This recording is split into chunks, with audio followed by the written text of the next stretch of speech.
Hello बच्चों, ये प्रश्न को देखते हैं। तो प्रश्न में दे रखा है, अभिकथन दे रखा है, नाइट्रोजन युक्त कार्बनिक यौगिक के लिए जेल्डाल विधि की अपेक्षा ड्यूमा विधि अधिक प्रभावशाली है। कारण हमें दे रखा है, जिन यौगिक में एन या नाइट्रोजन ऑक्सीजन परमाणु के साथ जुड़ी होती हैं उन्हें जेल्डाल विधि संतोषजनक परिमाण नहीं देता, यानी कि परिणाम नहीं देता है। तो यहाँ पे 5 विकल्प दे रखा है, ए, बी, सी, डी तथा ई। आइए मुख्य अवधारणा की चर्चा करते हैं। मुख्य अवधारणा, तो प्रश्न में क्या दे रखा है, अभिकथन हमें दे रखा है कि नाइट्रोजन युक्त कार्बनिक यौगिक के लिए जेल्डाल विधि की अपेक्षा ड्यूमा विधि अधिक प्रभावशाली है।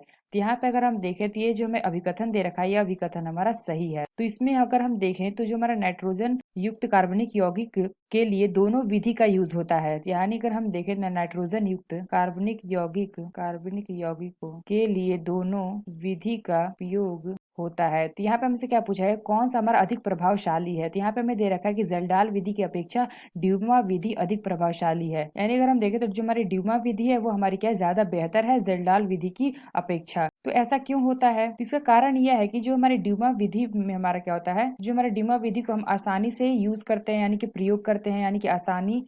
अगर हम देखें तो पहला कारण देखें तो हमारा क्या होता है, आसानी से प्रयोग कर सकते हैं ड्यूमा विधि को, इसलिए हमारा क्या होता है, ड्यूमा विधि अधिक प्रभावशाली होता है। और अगर हम देखें दूसरा कारण, तो यहाँ पे अगर हम जो हमारे देखा आसानी से हम प्रयोग कर सकते हैं, यानी कि आसानी से क्रिया कराते हैं। तो अगर हम देखें जो हमारी क्रिया कराते हैं वो बहुत जल्दी हो जाता है, यानी कि जो क्रिया होती है जल्द हो जाती है, क्रिया पूर्ण होने में कम समय लगता है। जबकि जो हमारा जेल्डाल विधि है उसमें हमारे क्या होते हैं, घंटों लग जाते हैं क्रिया होने में। और एक और कारण है, अगर तीसरा कारण हम देखें जो हमारी ड्यूमा विधि है उसमें अगर हम देखें तो जो हमारे जहरीली, इसमें हमारा क्या होता है, जहरीली केमिकल का यूज नहीं होता है। जबकि अगर हम देखें जो हमारे जेल्डाल विधि होता है उसमें हम जहरीली गैस का उपयोग करते हैं क्रिया कराने के लिए। तो यहाँ पे हमने क्या देखा, जो हमारा नाइट्रोजन युक्त कार्बनिक यौगिक के लिए जेल्डाल विधि की अपेक्षा ड्यूमा विधि अधिक प्रभावशाली होती है। यह हमारा क्या है, कथन अभिकथन सही है, यानी कि ट्रू है। तो अगर हम देखें इसके लिए हमें कारण क्या दे रखा है, कारण हमें दे रखा है, जिन यौगिक में NO यानी कि नाइट्रोजन ऑक्सीजन परमाणु के साथ जुड़ी होती है उनमें जलडाल विधि संतोषजनक परिणाम नहीं दे, यानी कि नहीं देगी। तो ये भी हमारा क्या है,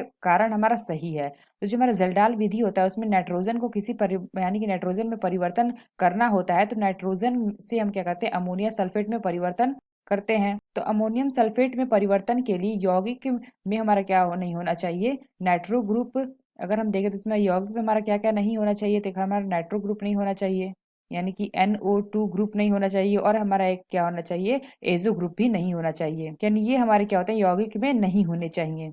अगर ये हमारे यौगिक में प्रस्तुत यानी कि होंगे, अगर यहाँ पे दे रखा कि जिन यौगिक में नाइट्रोजन ऑक्सीजन परमाणु के साथ जुड़ी होंगी, यानी अगर हम देखें तो ये हमारे अगर जुड़े होंगे यौगिक, तो जो हमारी जलडाल विधि है वो हमारी संतोषजनक परिणाम नहीं देगी। तो ये अगर हम देखें तो ये हमारा जो कारण है ये हमारा सही है। लेकिन इसका अगर हम देखें तो हमें जो कारण है ये हमारा क्या कर रहा है, अभिकथन की सही व्याख्या नहीं कर रहा है, इसलिए हमारा क्या होगा, ये फॉल्स होगा। अगर हम यहाँ पे देखें तो हमारा क्या कर रहा है, सही व्याख्या नहीं कर रहा है। तो अगर हम देखें तो जिन यौगिक में नाइट्रोजन ऑक्सीजन परमाणु के साथ जुड़ी होती है तो हमारी जलडाल विधि संतोषजनक परिणाम नहीं देगी। तो हमारा कथन तो सही है, लेकिन हमारा क्या है, इसकी व्याख्या नहीं कर रहा कि इसी की वजह से ड्यूमा विधि अधिक प्रभावशाली है। यानी कि हम क्या कह सकते हैं कि जो हमारा कारण है ये अभिकथन की सही व्याख्या नहीं कर रहा है। यहाँ पे हमने क्या देखा था कि नाइट्रोजन युक्त कार्बनिक यौगिक के लिए जलडाल विधि की अपेक्षा ड्यूमा विधि अधिक प्रभावशाली है। क्योंकि अगर हम देखें तो इसमें हमारा क्या होता है, तो यहाँ से अगर हम जलडाल विधि की बात करते हैं तो इसमें अगर हम देखें तो यहाँ पे हमारा क्या होता है, NH4 का 2SO4 प्लस हमारा क्या होता है 2NaOH, और ये हमारा क्रिया करके बना लेता है Na2SO4 प्लस 2H2O 2NH3 यहाँ से निकलता है। और यहाँ पे अगर हम देखें तो ये हमारा कहता है 2NH3 प्लस H2SO4 के साथ अभिक्रिया करके ये हमारा क्या बना लेगा, NH4S2SO4। तो जेल्डाल विधि में क्या होता है, नाइट्रोजन युक्त को सांद्र सल्फ्यूरिक अम्ल के साथ गर्म करने पर अमोनियम सल्फेट बनता है, जो NaOH द्वारा अभिकृत करने पर अमोनिया युक्त करता है, यानी कि मुक्त करता है अमोनिया। इसके मानक अम्लों के आयतन में अवशोषित किया जाता है। वहीं अगर हम बात करें ड्यूमा विधि की, तो अगर हम देखें ड्यूमा विधि हमारी क्या होती है, उसमें हमारा अभिक्रिया अगर देखें तो ड्यूमा विधि में अगर हम देखें तो Cu प्लस NO2 के साथ अभिक्रिया करके हमारा क्या बना लेगा, CuO प्लस हमारा क्या बना लेगा, N2 गैस यहाँ से मुक्त कर देगा। तो यहाँ पे अगर हम इसको बैलेंस कर लेंगे तो हमारे पास 4 2 और ये हो जाएगा 4। तो यहाँ पे हमने क्या देखा, ये हमारा क्या कर रहा है, नाइट्रोजन यहाँ पे गैस क्या कर रहा है, मुक्त कर रहा है। अगर हम देखें तो Cu प्लस NO के साथ अभिक्रिया कराएंगे तो ये भी हमारा क्या करेगा, 2 मोल बनाएगा CuO के, और प्लस हमारा क्या करेगा, नाइट्रोजन यहाँ से मुक्त करेगा। और अगर हम देखें Cu प्लस हम कर देते हैं N2O के साथ अभिक्रिया करा देते हैं तो ये भी मैं करेगा CuO प्लस हमारा क्या करेगा, N2 गैस यहाँ से मुक्त करेगा। तो ये हमारा क्या हो जाता है, ये हमारे हो जाते हैं ड्यूमा विधि। तो ड्यूमा विधि में क्या होता है, कार्बनिक यौगिक को CO2 गैस की उपस्थिति में Cu2 ऑक्साइड के साथ गर्म करने पर नाइट्रोजन गैस मुक्त होती है। और यहाँ पे क्या होता है, गैस के मिश्रण में पोटेशियम हाइड्रोक्साइड विलयन में से प्रवाहित किया जाता है, जहाँ पर हमारा क्या होता है CO2 अवशोषित हो जाता है तथा नाइट्रोजन का आयतन माप लिया जाता है।